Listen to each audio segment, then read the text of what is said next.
Il y a manifestement putschistes et putschistes, c'est en tout cas ce que l'on peut penser suite à la visite en France de Brice Oligui Nguema, le président de la transition gabonaise, reçu chaleureusement par Emmanuel Macron. Mais pourquoi le président gabonais a-t-il des égards auxquels n'ont pas droit les chefs d'État de l'Alliance des États du Sahel, par exemple? Les explications de Stéphane Ballon, rédacteur en chef Afrique à France 24. On, que ce soit à Paris ou à Libreville, on refuse la comparaison. On refuse la comparaison entre ce qui se passe au Gabon et ce qui se passe au Sahel.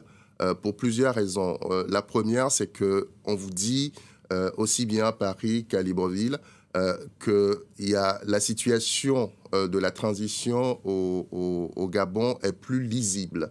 Lisible pourquoi? Parce que on a un chronogramme, on connaît les différentes étapes de cette période de transition qui va durer 2 ans et qui va se terminer par une élection présidentielle en août 2025.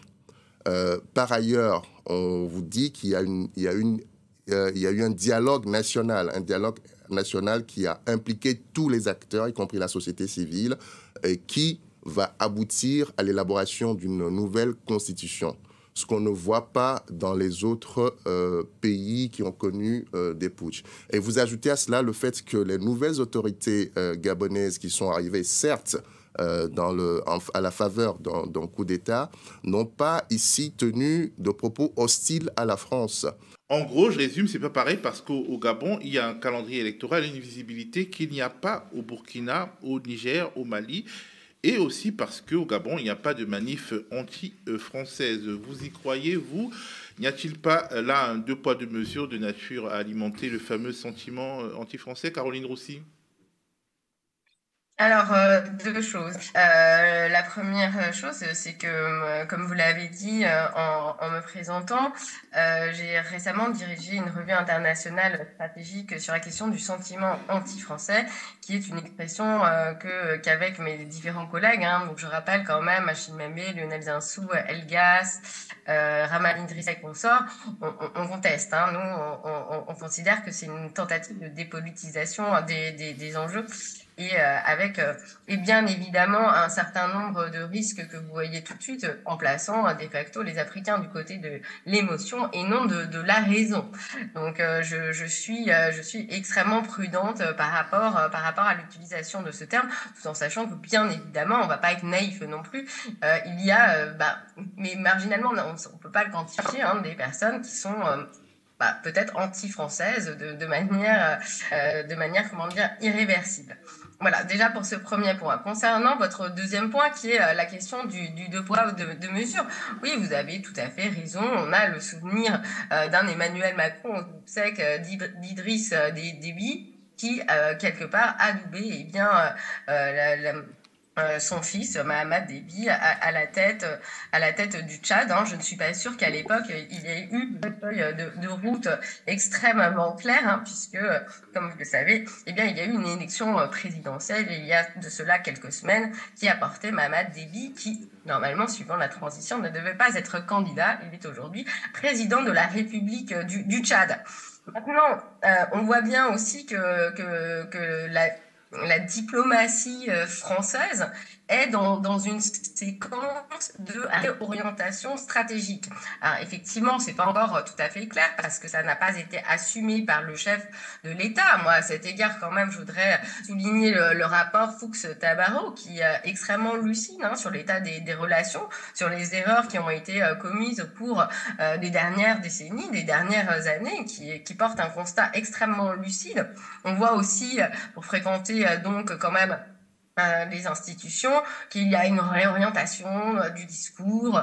Voilà, on est dans une stratégie gagnant-gagnant. On travaille davantage, enfin, en regardant bien évidemment la balance commerciale. Hein. Là, je cite une note du Trésor public français en date du 9 avril 2024. Les partenaires de la France, l'Afrique du Sud, le Nigeria, l'Angola, et en réalité, on est dans l'étape d'après. Hein, c'est un travail qui avait commencé depuis plusieurs années, mais on voit ce discours, ces éléments de langage commencent à être diffusés, eh bien, dans l'espace public. Alors, je ne pense pas que les pays du Golfe de Guinée, excusez-moi pour le lapsus, ait été complètement oublié au regard des nouvelles nominations d'ambassadeurs qui, en Guinée-Conakry ou au Bénin, hein, ce sont des personnalités qui étaient directement rattachées à la cellule Afrique de l'Élysée. Donc on voit qu'il y a quelque chose qui est en train de se passer.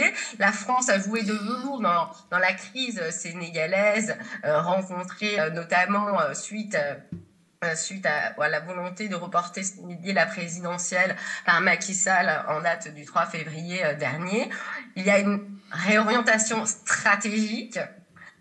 Est-ce que cela fait partie de cette réorientation stratégique d'être dans la réelle politique et arrêter de condamner les coups d'État, de donner des leçons, puisque c'est quand même ce qui est reproché à la France, hein. On notera aussi le silence assourdissant par rapport à la révision constitutionnelle au Togo. Donc, est-ce que ça fait partie de cette stratégie? Évidemment, je ne suis pas dans les instances qui en décident, mais en tant qu'observatrice, je trouve cela plutôt intéressant. Bien évidemment, il faudra sans doute que cela soit clarifié dans le cadre d'une politique. Ce que Emmanuel Macron avait balayé d'un revers de rhétorique en affirmant lors du discours de Ouagadougou qu'il n'y avait plus de politique africaine de la France. Alors, Félix, est-ce que Paris a encore le choix, alors même que Mahamat Idriss Déby, parrainé dès sa prise de pouvoir par Emmanuel Macron, fait les yeux doux à la concurrence russe sans vergogne? Est-ce que la France n'est pas contrainte à la réelle politique et notamment à adouber finalement ceux qui ne la détestent pas trop, notamment Brice Oligui Nguema?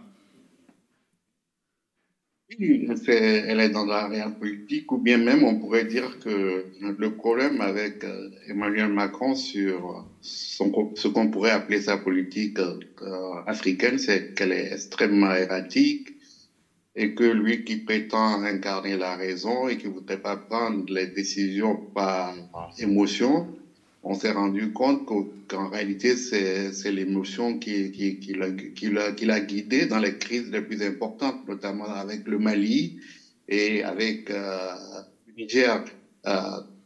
Toute l'activité agressive qui avait été menée contre ces deux pays, s'il avait utilisé ne serait-ce qu'un peu la raison, on n'aurait pas été dans la situation qui est celle que l'on connaît actuellement, qui est une situation de quasi-absence de relation. Mais toujours est-il que la donne a changé en Afrique. Les pays africains ne sont plus de petits pays où 500 hommes peuvent faire l'histoire. Comme le disait cet ancien 500 parachutistes peuvent faire l'histoire, comme le disait cet ancien ministre des Affaires étrangères français. Donc, ce sont des pays qui ont plusieurs millions de personnes. Pour pouvoir tenir la population d'une capitale africaine telle que Ouagadougou, il faut plusieurs milliers d'hommes. Et donc, les recettes du passé ne sont plus efficaces. Nous sommes dans la construction de quelque chose de nouveau. Ce qu'il est à espérer, c'est que la France en tienne compte et qu'elle réfléchisse aux meilleurs moyens de préserver ses intérêts stratégiques et qui consiste aussi à être dans un monde de coopération avec les pays africains. C'est une page qui se tourne, même qui s'est tournée, donc il faut rebâtir quelque chose de nouveau.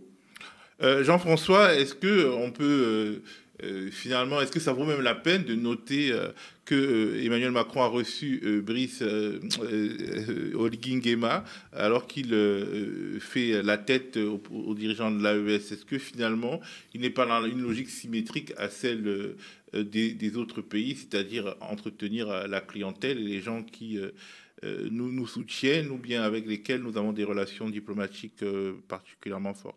Alors, ça vaut toujours la peine de signaler tout élément qui permet de comprendre une politique, fût-elle erratique, comme cela vient d'être dit. C'est un élément qui démontre une fois de plus que la France en Afrique est déboussolée. Elle est même dépassée. Elle est même dépassée, et je crois que dans les nouvelles élites françaises, il n'y a pas presque plus de goût d'Afrique. Il y a,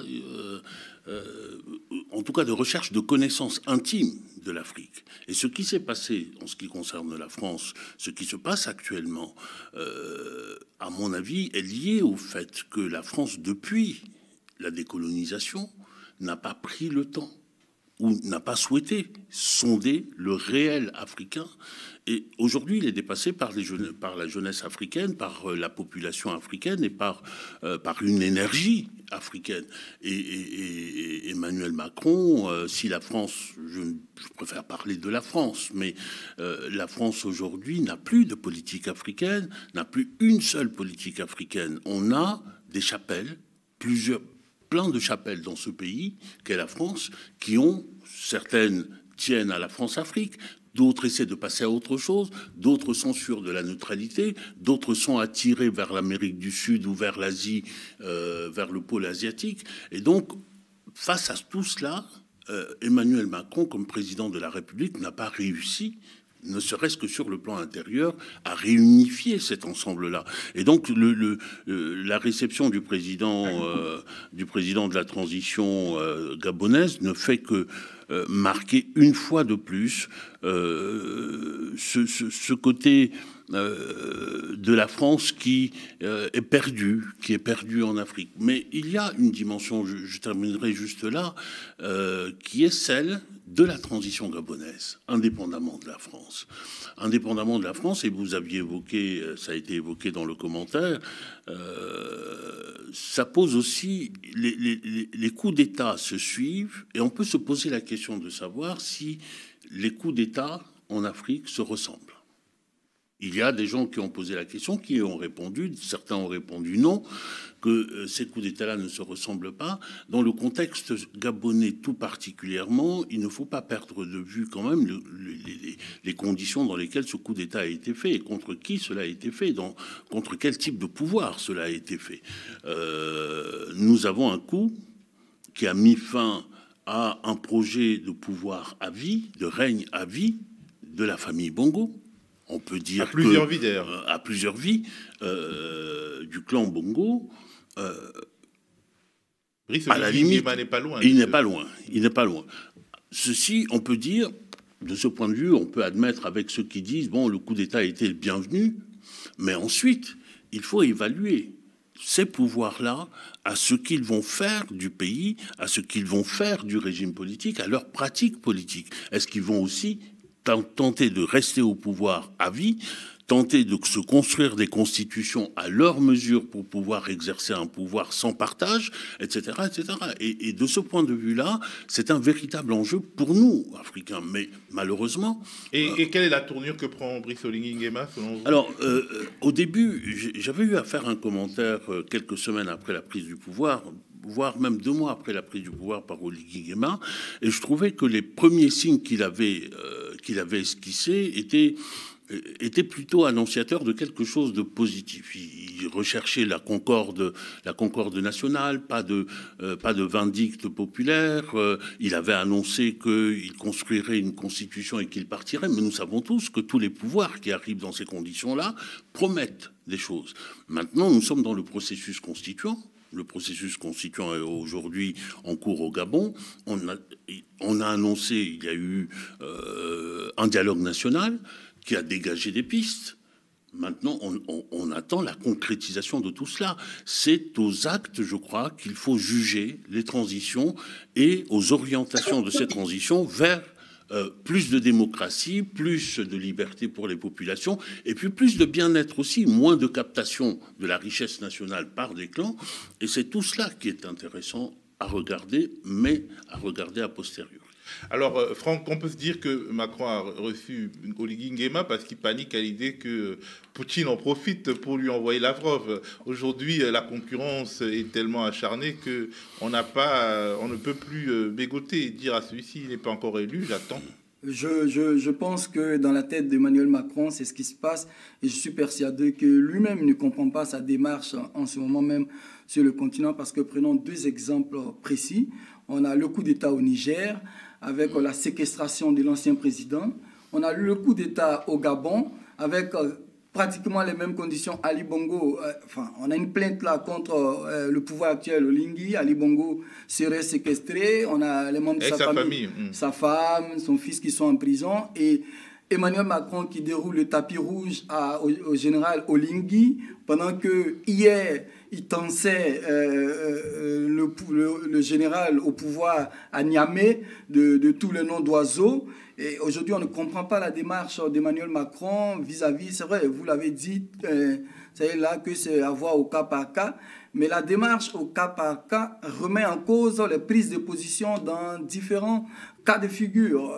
Nous avons vu le Tchad, c'est Emmanuel Macron, le premier, qui a intronisé, avant même que les Tchadiens ne prennent acte du coup d'État du fils. Quand c'est Emmanuel Macron même qui s'est dépêché à N'Djamena pour introniser Déby Fils. Déby Fils qui n'est pas très reconnaissant puisqu'il joue de la concurrence avec la Russie. Oui, non, mais il joue du fait que le Tchad est le dernier rempart dans le Sahel à être proche de la France, et c'est ce qui fait que il peut un peu jouer sur ces relations entre la Russie et la France, parce qu'il sait que quoi qu'il arrive, la France va plus ou moins continuer de l'adober, continuer de le caresser, voilà, dans le sens du poil, parce qu'elle n'a pas le plan B. C'est là-bas que se trouve l'une des dernières bases militaires français, plus d'1 millier de militaires à N'Djamena. Donc, en fait, c'est la démarche même d'Emmanuel Macron qui est incompréhensible aussi bien pour lui-même et que pour le Quai d'Orsay. C'est une diplomatie du désespoir, en fait, parce que et qui peut déboucher sur le pire pour nous, parce que dans la situation, c'est le cas au Gabon, mais c'est le cas également en République centrafricaine. Souvenez-vous, le président Touadéra a été reçu alors que quelques mois auparavant, on disait pique et pendre sur le président Touadéra, et là, c'est la France qui lui ouvre grand les bras sans contrepartie. C'est une diplomatie du désespoir, et une diplomatie du désespoir qui, si elle est bien comprise par les gouvernants africains, signifie la France est aujourd'hui prête à vous accompagner dans n'importe quel projet de gouvernance que vous avez, parce qu'on veut quand même avoir un tout petit peu le pied en Afrique.